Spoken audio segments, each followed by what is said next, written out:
సృష్టించుకుంటుంది. మనకేం పెట్టుబడి పెట్టాల్సిన అవసరం లేదని చెప్పలేదా? మేమేం చెప్పాం?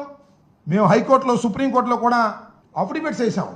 అయ్యా, రాష్ట్ర పరిస్థితి లేదు, ఇది ఆర్థికంగా ఇంత ఖర్చు పెట్టలేం, దీన్ని అభివృద్ధి చేయలేం అని చెప్పాం. చంద్రబాబు నాయుడు గారు ఏమన్నారు? సెల్ఫ్ సస్టైన్ అన్నాడు.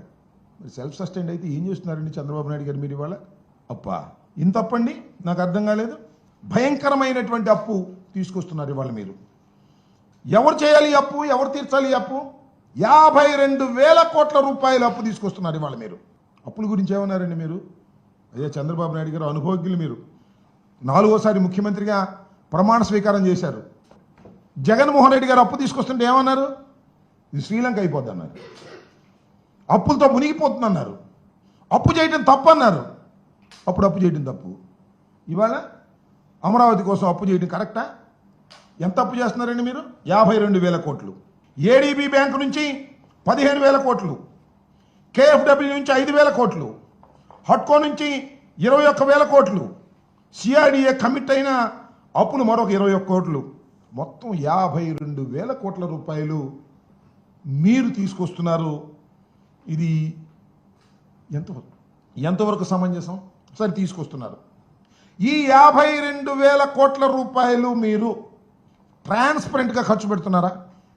ప్లీజ్ చెప్పండి. ఇది సద్వినియోగపడుతుంటే మీరు తల తాకట్టు పెట్టో, లేక మోడీ గారు మీ అవసరం మోడీ గారికి, మోడీ అవసరం మీకు ఉంది కాబట్టి ఆయన అప్పిప్పించే కార్యక్రమంలో ఆయన ఉంటే మీరు తీసుకొస్తే ఏం చేస్తున్నారండి అప్పుని? ఎంత అంచనాలు పెంచేస్తున్నారు?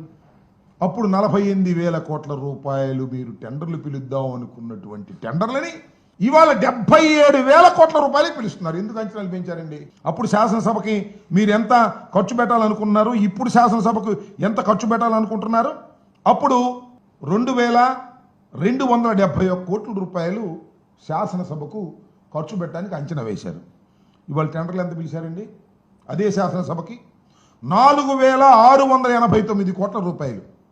అప్పటికి ఇప్పటికీ సిమెంటు, ఐరన్ ధరలు తగ్గినప్పటికీ కూడా ఎందుకు ఈ విషయాలను చెప్తున్నానంటే, మీరు అప్పు తీసుకొచ్చి అమరావతి నిర్మాణం కాదు దోపిడీకి మీరు పాల్పడుతున్నారు అనే విషయాన్ని ప్రజలకు అర్థం కావాలనేటువంటి అంశం మీద నేను చెప్పదలుచుకున్నాను. ఈ రకంగా అదే జాతీయ రహదారులు 20 కోట్ల రూపాయలండి కిలోమీటర్కి. ఇవాళ ఎంత అండి? అక్కడ 50 కోట్ల రూపాయల కిలోమీటర్కి.